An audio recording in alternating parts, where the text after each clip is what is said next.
Hello everyone, I'm Manoharan from UNITA International University. I'm a senior lecturer and director of the Center for Teaching and Learning. I have taught in schools and teacher training institutions for more than 35 years. Today, I'd like to share with you some tips on how we can manage the virtual classroom. Now, before I go any further, let me first pay tribute to all the wonderful teachers who are out there still reaching out to their students during this period of COVID-19 pandemic. I understand that this is a new experience to most of us, but it is a challenge that we can face together.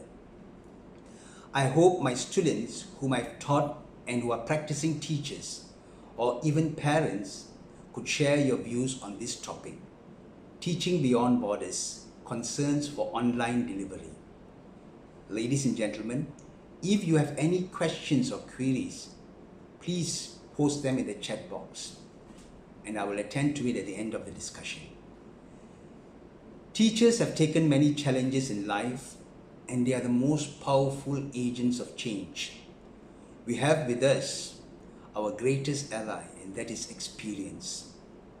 Now that we move towards a virtual classroom, what is there in store for us? We do not have our students in a classroom in front of us, but we have them in front of our screen. But remember, what we are moving into is online delivery. The pedagogy still remains the same. It's only the manner of delivery which is now on a virtual platform. We are transcending borders from the classroom to a virtual classroom that can be anywhere our students are able to connect with us. So what is the most important thing in the teaching and learning process? Yes, I truly believe that classroom management is the most important issue that should be addressed before we start teaching. It is no use having a very good lesson prepared for your class if you're not able to firstly manage a class of students who have come to seek knowledge. Before we begin our class on a virtual platform, remember that not all of our students may be able to get access to the network. There are students who may have problems getting connected to the internet. Students who may not even have the device. What strategies have you planned for these students? Therefore, it is good to have your live sessions recorded so that these students can view the sessions when they are able to resolve their problems. If you are using PowerPoint slides, it's good to have a voiceover on your PowerPoint slides to overcome this problem of connectivity. I remember my students who were in IPG, and if some of you are here, that when you went overseas to do the linking program, they told me that they do not have to attend lectures. They can view their lecture online after the class. Now we may have to anticipate this. Now this is where your role as a facilitator comes in. It is how you reach out to them and the rapport that you have with them. We can build this rapport even on a virtual platform. We should not forget that to many students, this is also a new experience, learning on a virtual platform. I know for sure this is a new experience for me too, although I've taught using the blended learning. Tell them not to fear, because fear is not going to solve any problem. Speak to them with confidence and be positive. Always love your students first before you start teaching. When I say love your students, it simply means to get to know them first. Your very first lesson should focus on how the students are feeling and if there's any issue they would like to share with you. Listen to their voice as well. Always remember to switch on the video so that they can see you. I don't think they would like to listen to a machine. It would also be good if they can switch on their video as well. Let's be their bridge over troubled waters. I learned most from my students, and I stand on the shoulders of great teachers who have shared their knowledge of classroom management. My first belief is that you should start your lesson on a virtual platform. Before you start your lesson on a virtual platform, establish clear rules and expectations regarding student discipline, participation, the study process, deadlines, and etc. Now present the rules in a positive way as possible and easy to follow. Now this is very important. Then walk your students through the lesson structure and the routine that you want them to follow. I like to share with you one acronym that I like to use in my classroom. I learned this from my student teacher during practicum supervision. It is called CPR. I write this on the board every time I go into class to act as a reminder. I explain the meaning of this acronym to them on the first day of the class. C stands for cooperate. I want my students to cooperate in all the activities and discussion during the lesson. Now, this can be done easily via chat rooms and discussion rooms. Let the lesson be interactive and more student-centered. P stands for punctuality. Students must be punctual if there is a live session. Tell them the time is precious to everyone and we cannot let others wait for you. R is for respect. We should respect everyone who is in the classroom. Respect the answers or suggestions given by other students. Tell them that making mistakes and learning from it is part of the learning process. Now this is where the human touch of the facilitator comes into play. Now, remember to tell students to use polite and respectful language and explain to them what language and expressions are acceptable and which words are absolutely not acceptable in your virtual classroom. Be firm with your students, but at the same time, respect them as an individual. Next, establish a routine so that students feel confident and comfortable with their study process. For instance, if you like to start the classroom with checking homework first and then follow up with the lesson of the day, it's fine to go as such.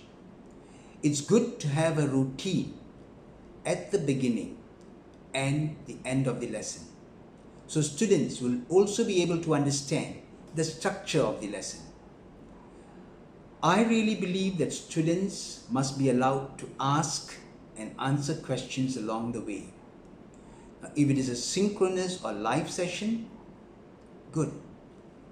Let them ask and provide the feedback immediately. If it is asynchronous, then they should be encouraged to use the discussion board or chat room to post their questions. Encourage students to ask questions or answer review questions, as this is one way you can monitor students' progress or attendance. This is something that we also do in our conventional classroom. Now, as in your conventional classroom, you would get students to participate in discussions. Do the same on your virtual platform. Ask students questions and call out students to respond. Now, this is one way you can ensure that students are focused in the lesson and not straying around. Remember, they are in their own virtual classroom and you are not there. If this is a practice, then students will know that they have to be around. One question that will pop up in a virtual classroom is, ask students in the session. Now, this is where parents play an important role in helping teachers. Parents should be informed about their students' online class schedule and they should get their children prepared for the lesson. Now, this is where there is collaboration between the teacher and parents. Remember, as teachers, we can create platforms for our students, but parents must ensure that children go on board these platforms. I would also like to suggest that teachers should inform parents if students do not go on the online platform. I strongly feel that parents should be given some kind of briefing regarding online teaching and how they could help out in the process. Praise your students so that they feel happy about the achievement. This is where, as facilitators, we have to provide feedback. Feedback is one way students begin to see their progress in the lesson. Now, feedback can be given while the lesson is in progress or even at the end of the lesson. Any review exercise should be accompanied by feedback. The feedback can be individual or on a global manner. Attend to students' questions and queries immediately. If you are not sure, or if time does not permit, tell them that you will get back to them as soon as possible. Now, this actually motivates students to move on. It gives them that feeling, that their question is important to you. It also gives them the feeling that you care and respect their concerns. Now, coming to discipline problems. Discipline problems in the virtual classroom. Now, this is something which is of great concern to most teachers. My advice is attend to them in the same way you would do in the conventional classroom. Attend to them immediately. This will send the message across to all that you are serious about what you are doing. Distractions and interruptions are some common discipline problems that we will have to adhere to. Keep a positive attitude and be respectful even if you have to correct an unacceptable behavior.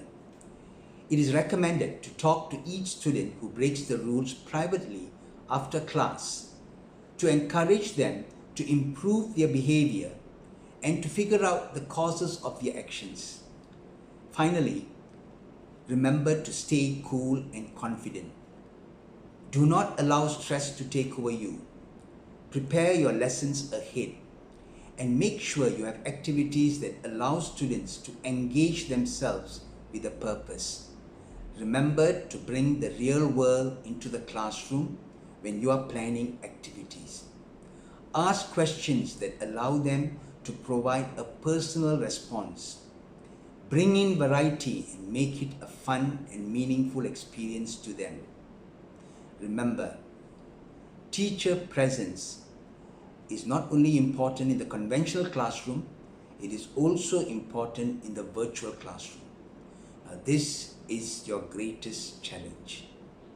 Remember, teaching is a passion.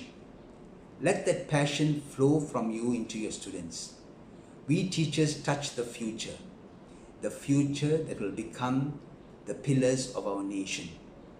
Do not let this pandemic era dampen our spirits to go on sharing knowledge with our future. Like they say, the teaching profession creates all other professions, and this is a fact we cannot deny. Let's be humble and passionate as we reach out to our students beyond borders. As for parents, I thank you for being our support in the home front as we manage the classroom on a virtual platform.